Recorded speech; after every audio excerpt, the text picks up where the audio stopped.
morning. Today I want to talk about the Orange Whip Trainer drills and why they're so important and exactly how they work and how they'll benefit you. I want to start off with the torso twist. And the reason that I feel that this drill is very important is because most golfers at some point have overactive hips or an overactive shoulders, which leads to over the top. And the reason being that they don't correctly use their ankle and knee joints in the swing. Now when we do this drill, a lot of people will say, well, you can do this with anything. Number one, it's very important since you'll be using this trainer to get used to the feel of it. Number two, the counterweight and the weight of the orange ball add to the momentum of this drill. Momentum is very important in the golf swing because it creates force and power. So what we'll do is we'll extend our hands out directly in front of us with our hands fairly close together. We'll try to keep these balls level as we swing. Now, personally I like to start off slow. See, I'm using my ankle joints and my knees. And it's very important to do this. Most golfers will kind of spin on their right foot and then go like this into a false finish because they're not using their ankles and knees. It's very important to warm these up. So we're going to start back and forth, nice and slow. I'm paying attention to how it feels. Really warming up those ankles and knee joints correctly. Very important in the golf swing. Like this.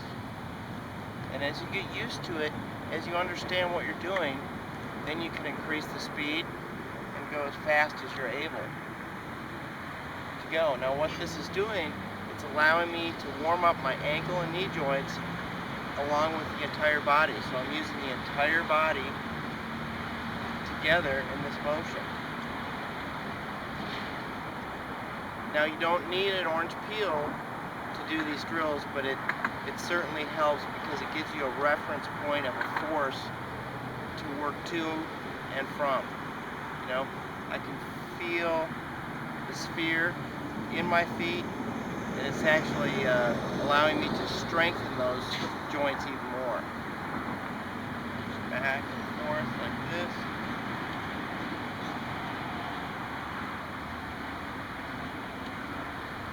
Now I can feel a good stretch in my ankles there. Now we're going to go to the hinging forearm drills, and this is very important. It's very important also to use these drills in succession because they all tie in together. Now, we'll start off with the right arm, kind of gripping down by the end of the grip. Now this drill is very important because it teaches you the correct use of the hands and arms. The right arm is not a rotary force, the left arm is. Most golfers that I've seen when I've taught do the opposite. They rotate their right arm and don't rotate their left, so they get kind of a chicken wing effect. So the right arm acts more as a piston. You notice that my elbow, inside of my elbow joint, is facing outward at all times. Into impact, see, it's facing outward.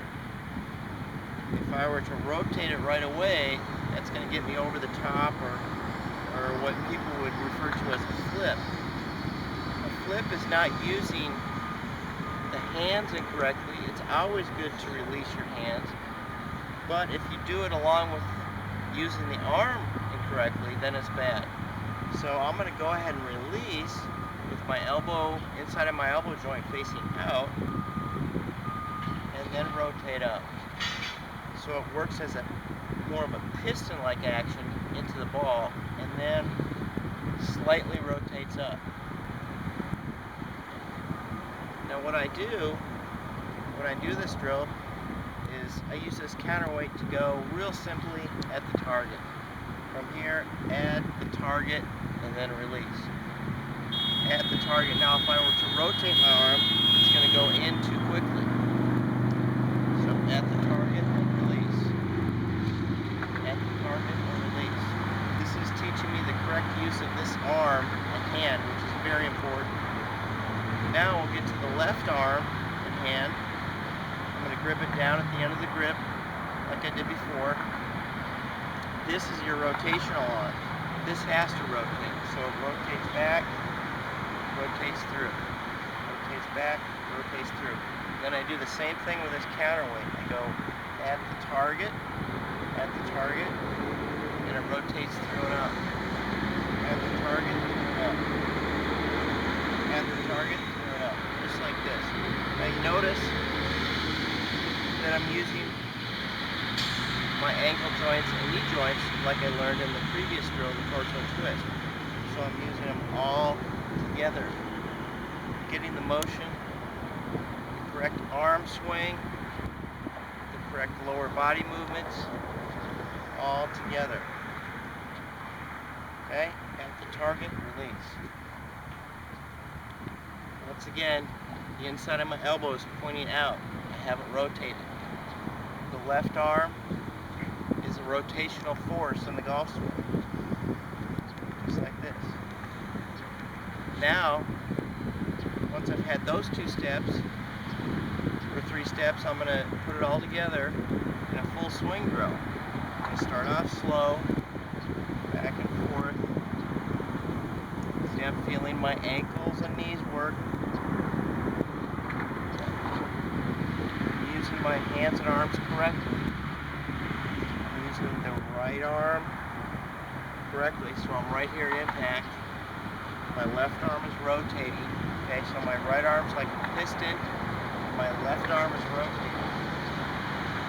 I'm using my ankles and my knees together with an arm swing, which is giving me the correct turn.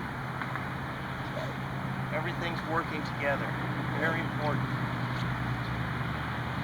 Now once again, these drills are, if you understand these drills, they say you can do them 10 times a day. The more you do it, the better you're going to get. So once again, it's very important to warm up your ankles and your knees. Like I say, most golfers have overactive hips or shoulders. Either way, it causes over the top and you're trapped inside. This drill will get you, especially on the peel, to strengthen and warm up those joints correctly. The hinging forearm drills will get you to use your hands and arms correctly, and they both have different use or functions in the golf swing. It's very important to understand this. So if I didn't do these drills and I'm flat-footed and I rotate and chicken wing and stay on my right foot, that's where all the problems come in. So if you have active ankles and knees, learn the correct use of the hands and arms, I guarantee you'll be better. Thanks.